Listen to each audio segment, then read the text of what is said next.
As of recently, I have become rather interested in Reverse 1999, a game that I played upon release, but that I honestly got bored of and only recently came back to. As I was playing through the main story, two characters in particular caught my eye, Isolde and Kakania.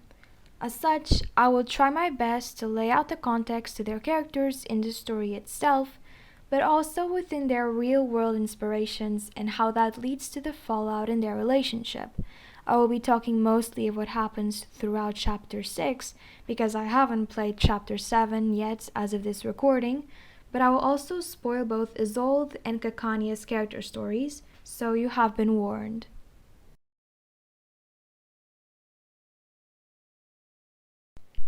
Isolde's name most likely comes from Tristan und Isolde, an opera based on Arthurian legends. In short, it is a tale about two star-crossed lovers that could never be together in life that ends in tragedy for them both. As for Kakania's name, we know for a fact it is not her actual name, that being Clara, but a name that she chose, and she explains that choice rather well. Country is just like that name. It both is and isn't. It both has and has not. If you look for it, it can't be found. Yet if you stop looking, it's everywhere. Look at this country, my friend. The sumptuous buildings rise so high that the people in power never have to lay eyes on the rye farmers of Bohemia, the immigrants from the east coast of the Adriatic Sea, or on the arcanists. How could there possibly be smog choking the industrial area? How could there possibly be cold houses in the winter? The cafe house is definitely filled with people who love to dance, and not with those who can't afford the heat. Oh no. Surely there's no bureaucracy, no discrimination, no poverty here. This is a city of humanism and freedom. Oh yes. Kakania, kaiserlich königlich, or kaiserlich unköniglich. And Kakania, the land. There's no better name for this country. Kakania is a term coined by Robert Musil, author of The Men Without Qualities, to refer to the Austro-Hungarian Empire, and that, as Kakania herself just explained, means shitland. So really, Kakania uses even her own name as a way to make a position and to rebel against the system.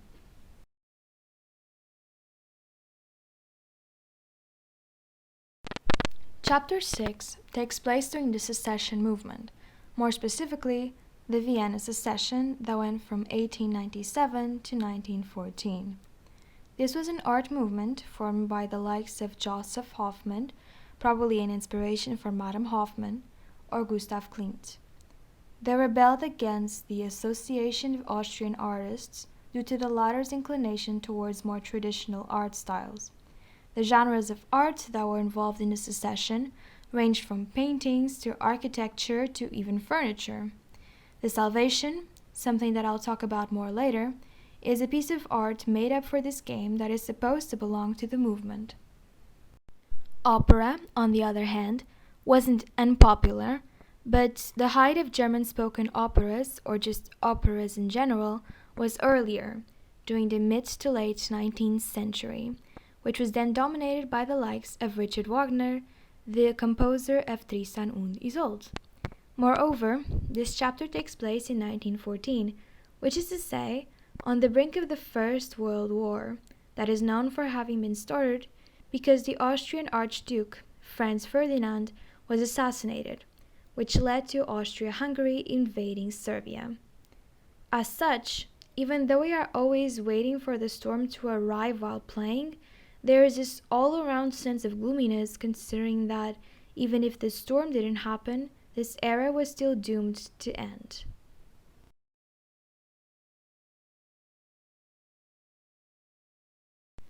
Psychiatry is defined as a medical branch concerned with the study, diagnosis, and treatment of mental illness, not to be confused with psychology.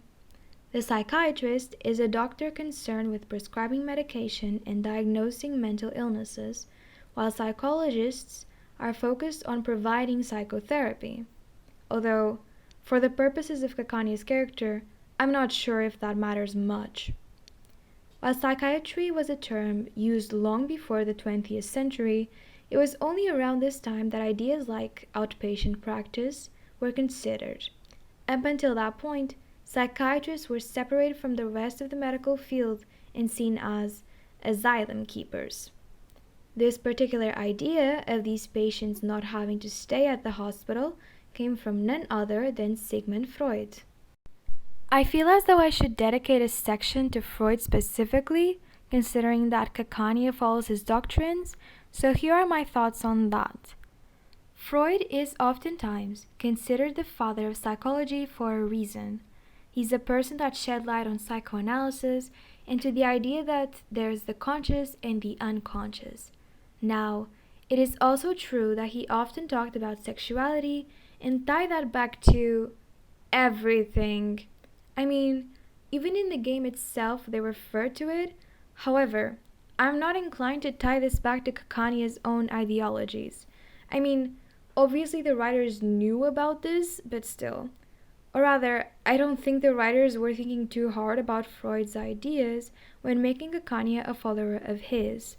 While yes, she does apply psychoanalysis and defends his theories, I see it more so as her defending a revolutionary author in her field, as that has everything to do with her character than much else.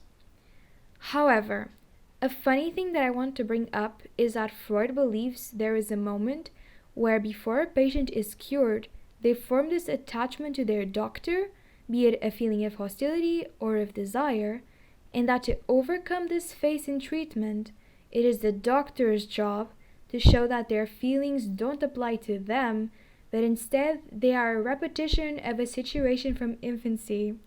It's a very odd and Freud thing to say, but I just wanted to throw this out there.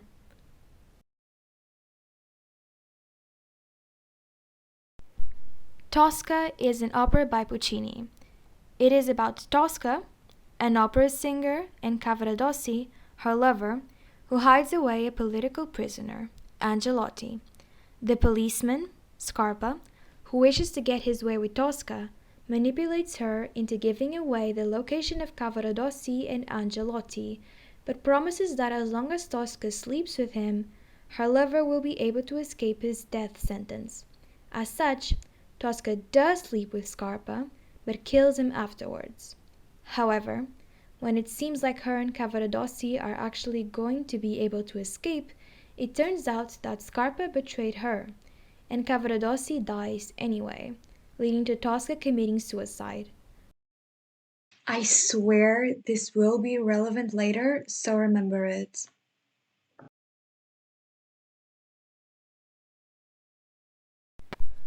I want to preface this section by saying that I believed at first that Kakania and Isolde met during chapter 6, and only after watching Isolde's character story on YouTube did I understand that was not the case. Kakania and Isolde met through Heinrich and became close friends, even considering each other best friends throughout Isolde's character's quest.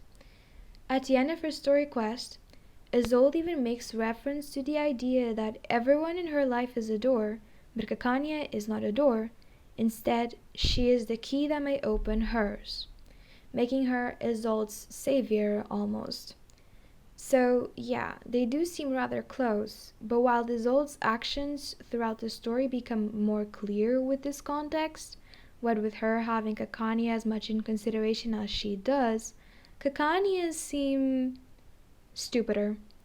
Kakania considers herself a psychiatry, which, first of all, she doesn't have a license to. I tend to forgive this point because I don't believe we know the reason as to why she doesn't have one, and I think it probably has to do with her being a woman, or an arcanist, or an activist. Do I think it's responsible that she is still practicing psychiatry? No, but at the very least, she is clearly knowledgeable when it comes to psychiatry and is following the footsteps of the revolutionaries in her field. This is all fine and good, I guess. I only started to question her as a psychiatrist while playing, when she started talking about her dream to Isolde, because she's revealing a whole lot of what she thinks and believes to a patient. But this doubt is devastatingly solidified when we know that they not only know each other beforehand, but are best friends, and Isolde was probably in love with Kakania before they became doctor and patient. Kakania had no way of knowing this last part, but it's still highly inappropriate. When it comes to therapy and psychiatry, it isn't ethical to have a friend be your therapist, because they will naturally be biased towards you. It changes the fundamental dynamic between doctor and patient. One thing is if they became friends afterwards, although it's still kind of weird, but beforehand just makes Kakania seem highly irresponsible. We can't even chalk it up to how things were at the time, because even Freud himself didn't believe that this dynamic should be broken. The only real excuse I can find for this is that both of them were desperate, with Isolde even going out of her way to receive shock treatment in order to cure her condition. But I mean, did Kakania really not know any other colleague that could try and help Isolde? Why did it have to be her? This also brings up a certain aspect of their relationship. It's that even though they were friends beforehand, Kakania does truly try to encapsulate the role of doctor, while Isolde doesn't. She refers to her as doctor, even after their fallout, but truly, I think Isolde would do anything for Kakania at that point, not being able to truly embrace her role as a patient, but desperate to become better and to please Kakania. In a world where all eyes are upon Isolde, due to her being a famous opera singer, her mental illness, and her tragic past, in Kakania she finds someone that could possibly accept her and that is genuinely kind to her. It also must be mentioned that Kakania, when she understands that Isolde killed Theophile, downplays her actions and even validates them. She is an incredibly stubborn person that wants to believe Isolde is fundamentally good. And it's not as if she is professionally trained. So when she comes across a case such as this, she doesn't know how to act, which works to her detriment.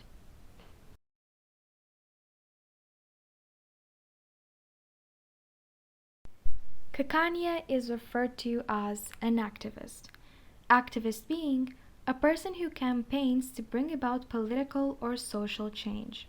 When the story begins, she is rather idealistic while also being pessimistic. She knows that the Vienna she lives in is one that discriminates minorities. She sees the faults in her city, but she still strives to make it a better place, and that's why she decides to found the Circle. She explains her dream to Isolde as such.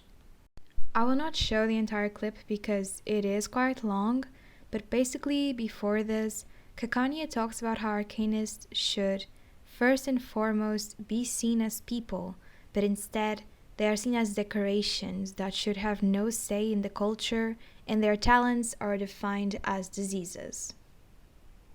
You might be sick. I might be too.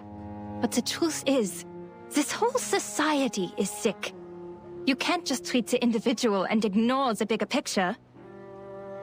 It was the repression of irrational desires that allowed the diseases to spread in our time. In this case, the people on that island are much freer than we are. You mean that mysterious island? I hear gold is in the ground there.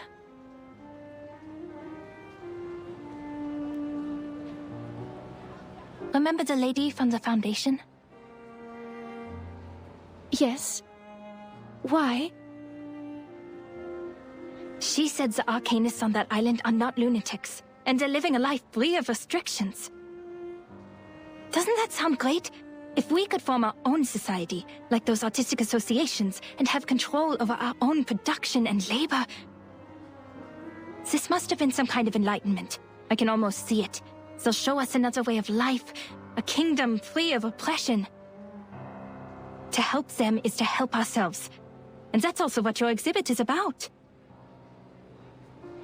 Me? No, I'm not as great a person as you. But you are working for a great cause.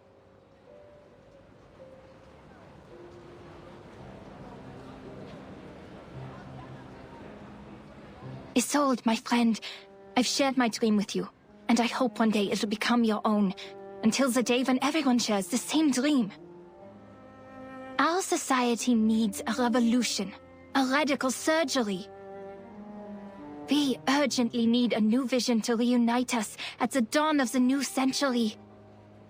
She then goes on to say that arcanists should have a recession also, by reinventing themselves and becoming a new people, but this clip is already long as it is. What she fails to comprehend is that, unlike Isolde, she has morals. I'm not trying to be mean, by the way. This is actually a very reoccurring thing in their relationship.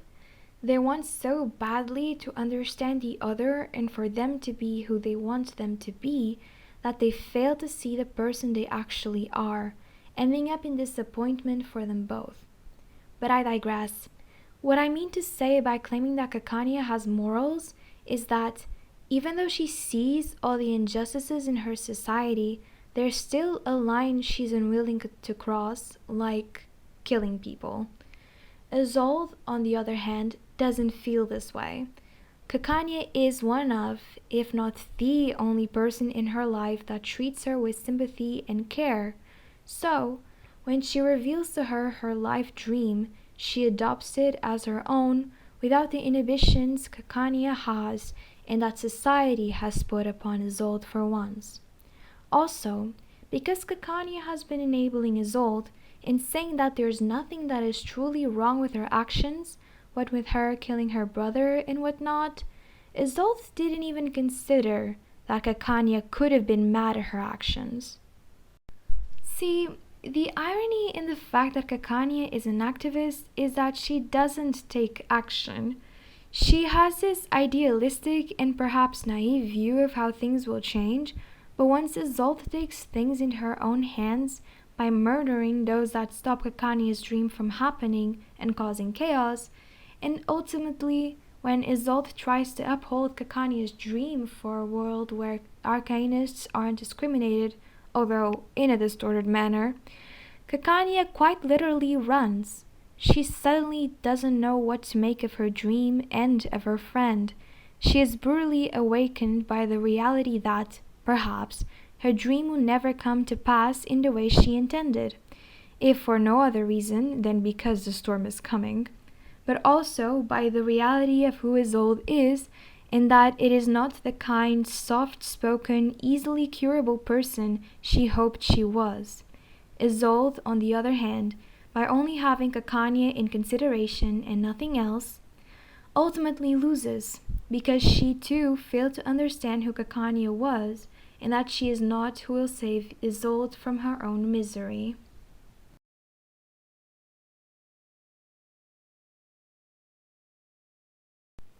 Now, the reason why I explained Tosca earlier is because, as you may know, Tosca is a play that is done during the story, but also a play that is made to incorporate the characters from the story. Tosca is Isolde, Cavaradossi is Kakania, Angelotti is Marcus, and Scarpa is Carl. However, that's specifically what Isolde believes in and what Heinrich makes her believe. That's why she kills Carl on stage. She sees him as the villain in her story and Marcus as something that separates her from Kakania. However, even she betrays this idea by changing the original play and trying to make it fit her narrative, by trying to make it so that Isolde and her Cavaradossi don't have the opera's original tragic ending. Even still, while the other roles seem to be well casted, the same cannot be said for Scarpa. Carl barely has any presence in the story, but if I remember correctly, he did groom Isolde, which is why I don't blame her for thinking of him as Scarpa, and also because he is the very definition of the type of person that makes Kakania's dream impossible. No, the most obvious pick for who Scarpa is actually supposed to be is Heinrich. He manipulates Isolde and has this odd obsession with her, being eventually killed by Isolde simply because she thought it would make Kakania happy, although really she should have understood by now that murdering is not going to soften Kakania's heart towards her. This chapter is loosely based on Tosca, and I thought this even before they started to refer to each other with the names of the characters in the opera, but it's interesting that Isolde tried to incorporate what she knows from acting into her life, never really being able to stop the act outside the stage, even if it meant that the original story was a tragedy. However, even though she tried to change the story so that she'd have a happy ending, she ended up losing Kakania, just like Tosca lost Cavaradossi.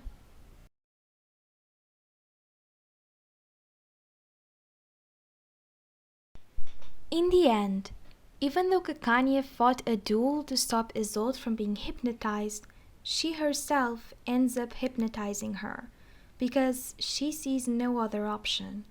Just like she doesn't truly act as a psychiatrist and as an activist, she betrays her words once more by deciding that Isolde is beyond salvation while also not wanting her to die. So, while Kakania is losing all she stood for, Isolde is, for once in her life, able to be herself. She believes that the world might as well end in despair because she is in despair too. She murders and believes that that could be the salvation for her victims. She is truly herself when she is about to lose consciousness to hypnosis as she sings.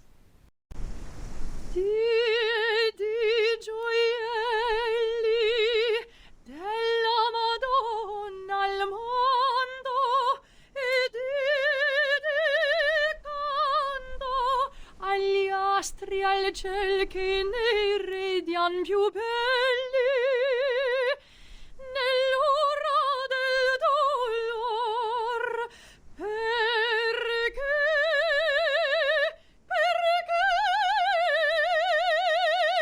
Signor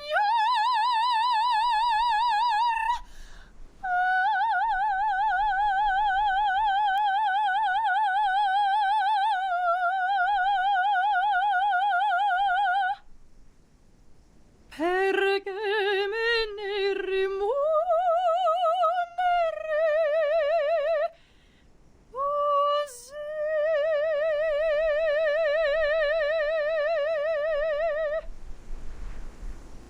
She sings a piece as Tosca still, but without any aid from spirits for once. One that is originally sang at Scarpa, but that now I can't understand whether it is directed at Marcus, Kakania, or no one at all. But she sings about how she has given all of herself away, and in the hour of sorrow she is still abandoned by the Lord. I must ask, what is the salvation? The Salvation is presented to us as a painting and a poem that Theophile wrote before his death, giving it an ironic tone. Later, the Salvation is revealed to be the storm and the reason Theophile killed himself. He couldn't bring himself to live with the future of his reality, either with or without the storm, what with there being a war or a classless society. Heinrich just kind of wanted destruction due to his hatred of society in general. To Isolde, however, a classless society just meant no expectations and an opportunity to finally be herself. Isolde dedicated herself to Kakania, and I can't tell if this goal of hers was always tied to Kakania or if it became intertwined after Isolde understood that Kakania also wanted a world with equality. I mean, it is mentioned that she had a place for Kakania in the Manus Vindictae if she had convinced her to join. However, This version of Isolde will never see the world after the storm, and seeing that it is her precious Kakania that is giving her this treatment, she claims, "If this is the salvation you brought, I will embrace it with joy."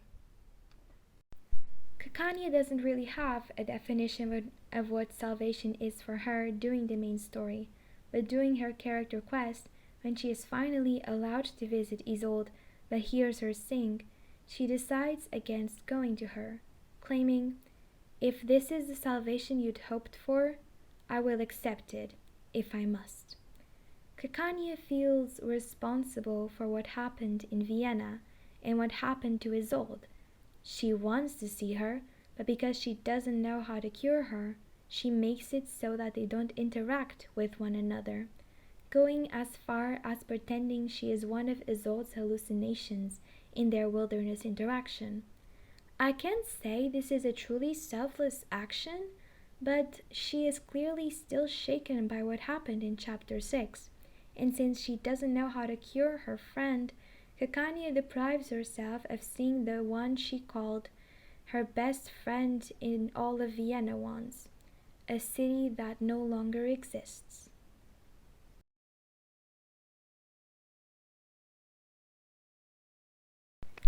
So there's a lot more things that I could have said about Isolde and Kakania individually, as well as in their relationship, like Isolde's involvement with Manus Vindictae or her illness. Although, if you want to see an analysis on her, there is already one that you should definitely check out. Mostly, I just wanted to compile all the research I did while playing the game just for fun, by looking up the recession movement, watching Tosca, and reading Freud. Yeah, I read Freud because of the gacha game, sue me. When I first started writing this, I thought Kakania and Isolde's relationship was doomed because they entered a doctor-patient relationship, and that was the reason why they couldn't be together. But upon further reflection, I've come to the conclusion that they are two people that really wanted to understand each other, but couldn't until it was too late. And now that they probably need one another, they can't be together. Not because the Foundation forbids it, but because of guilt and the burden of their past. Kakania and Isolde are very complex and interesting characters that I could never dig into in 5 pages, but I still hope I did them enough justice, and if you disagree with anything I said, please do let me know. I'm always open to having discussions, and I want to learn more about these two. Also, I have written another essay about the relationship between Akeshi and Joker from Persona 5, so do let me know if you want to see that. And yeah, just tell me if there's any subject you'd want to hear me talk about, and I'll think about making a video on it. Thank you for staying up until the end, and yeah, see you next time.